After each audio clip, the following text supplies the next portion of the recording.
Put Jesus first. When you wake up in the morning, put him first. When you're tired, put him first. When you've got so much going on and it's so busy and there's so much to do, put him first.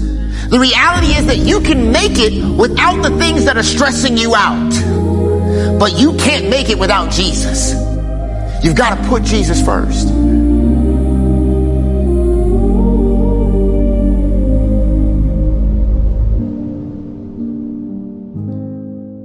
They don't tell you how heavy it feels to come home empty-handed, how empty it feels when what you worked so hard for never comes to pass, or how comparison can bruise your soul in places no one can see. Not because you didn't try, but because the timeline lied.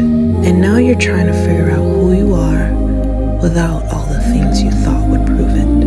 Welcome to Faith Always First. I'm Sashani Aaliyah, and this is a truth that I've been silently wrestling with for months. Not because it's hard to say, but because it's still healing me too. 3 years ago, I left Louisville with nothing but shattered dreams and quiet grief. I had gone there with so much hope, so many prayers, so many plans I was sure God had co-signed. And then life fell apart. I ended up back in Wisconsin, back in one of my childhood homes. Not as a comeback story, not with a testimony tied up in a bow, just back. Divorced, no kids, no house, no markers that could tell me my life was still worth celebrating. It felt like I had wasted a decade, like I had nothing to show for 10 years away from home, but disappointment, debt, and a silence so loud it echoed through my body. And I don't think people talk about this part enough. What it's like to watch the highlight reel of everyone else's life while you're lying in bed trying to find one good reason to get up.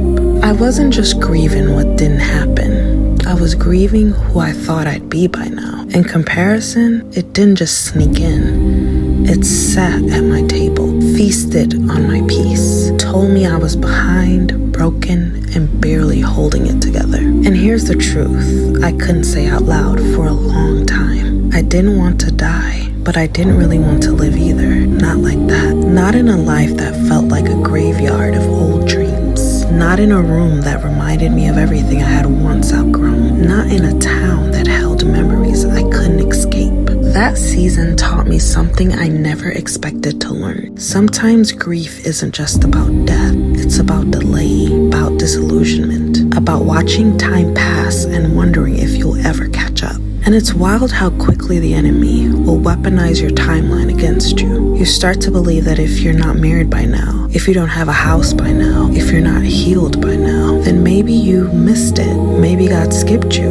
Maybe your life is the cautionary tale, not the testimony. But the truth, God doesn't measure your worth the way the world does. And healing doesn't always happen on schedule. It happens in surrender. The last few months, something shifted. Not overnight, not perfectly, not because my life finally looked like everything I prayed for, but because I stopped needing it to. The circumstances didn't change, nor did the surroundings. There wasn't a cinematic turning point that turned my grief into glory. But what did change was my mindset and my intentions. The way I started talking to myself.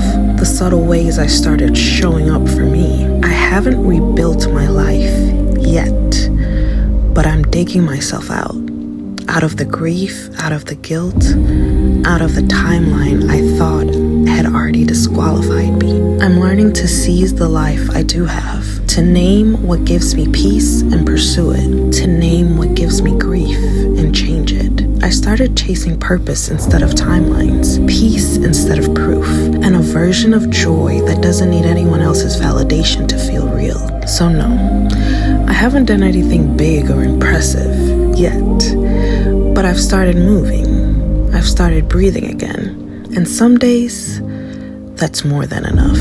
If you're in that place right now, where it feels like time has passed you by and healing is taking too long, I want to speak to your soul for a minute. Let's take this to God and let's remind ourselves what He's already said.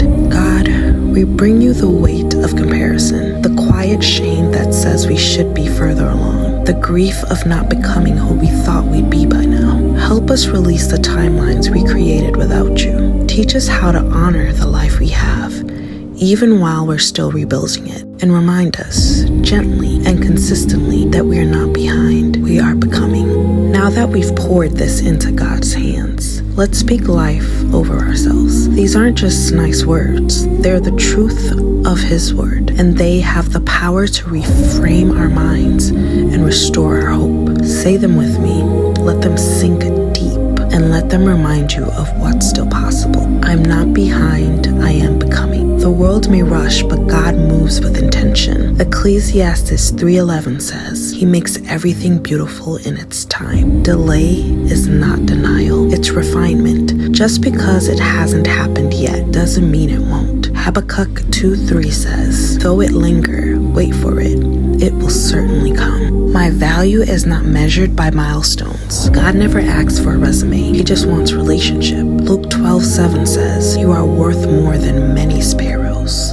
I can grieve and still grow. The presence of sadness does not cancel out strength. Psalms 34:18 reminds us, the Lord is close to the brokenhearted. The timeline I created is not the truth God speaks over me. I surrender my calendar to His calling. Proverbs 19:21 says, many are the plans in a person's heart, but it is the Lord's purpose that prevails. I don't have to prove my worth. I just have to receive it. This one is hard, but it's holy. Ephesians 2:10 says, for we are God's masterpiece. The life I'm building now is still worth celebrating, even in small steps, even in slow seasons. Zechariah 4:10 says, do not despise these small beginnings. If you've been carrying shame for not being there yet, if you've been waking up in dread, wondering if anything will ever feel worth it again, I see you.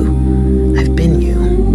I am you. And you are not behind. You are not broken. You are still becoming. Follow the Faith Always First podcast so you never miss an episode. And if this one spoke to you, share it with someone else who's been trying to find their way out of the fog.